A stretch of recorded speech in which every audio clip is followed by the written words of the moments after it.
Hello everyone, welcome to my channel.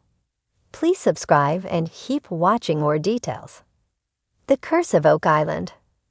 Sacred numbers in Nolan's cross pinpoint the money pit. The Curse of Oak Island returned this week with a compelling theory that argued Nolan's cross was constructed using sacred geometric numbers, which point to Templar knights and the money pit. This week's episode began with a bit of fanfare as the troops gathered at the garden shaft. This gave Rick Legina the opportunity to give one of his speeches before dramatically unlocking a trapdoor covering the garden shaft.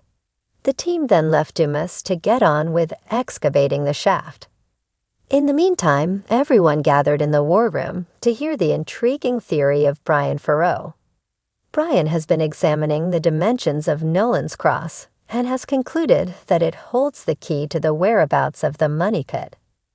Named after its discoverer, landowner Fred Nolan, the stone feature includes a number of large boulders that resemble the shape of a giant cross.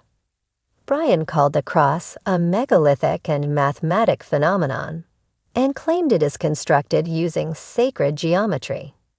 This is a practice common amongst ancient Christian builders of using so-called sacred numbers as measurements in the construction of a building or feature. There are many numbers that are considered sacred, but Brian claimed that 6 particular numbers show through on Nolan's cross. These are 144, 288, 360, 432, 740, and 864. Brian stated that these numbers were used in the construction measurements of iconic Christian sites such as Chartres Cathedral in France, Rosslyn Chapel in Scotland, and even Temple Mount in Jerusalem. The Nolan's cross expert then showed the guys a series of graphs where he had plotted how these numbers kept appearing in the cross's dimensions. Brian measured the horizontal and vertical parts of the cross along with the head. He also drew a circle encompassing the cross points and measured the length, width, and radius. And these numbers kept appearing in the measurements.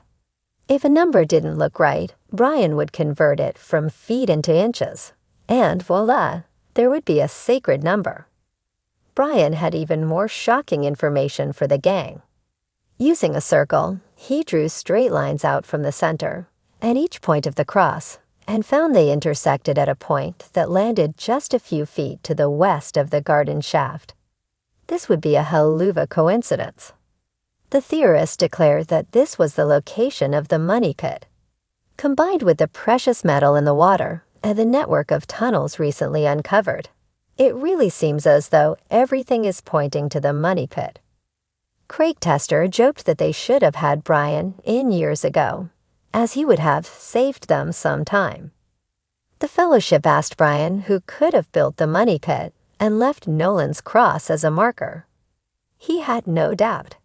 He said only the Templar knights would have the ability and the know-how to put such an operation together. As is always the case with the fellowship, they wanted to immediately put Brian's theory to the test and start drilling straight away.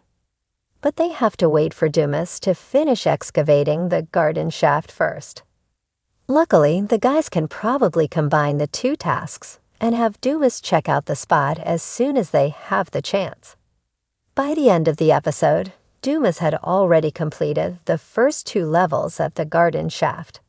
And then a hammer grab made a return to Oak Island, scooping out vast quantities of debris. Rick impatiently watched the process, but it shouldn't be too long before he gets to explore underground.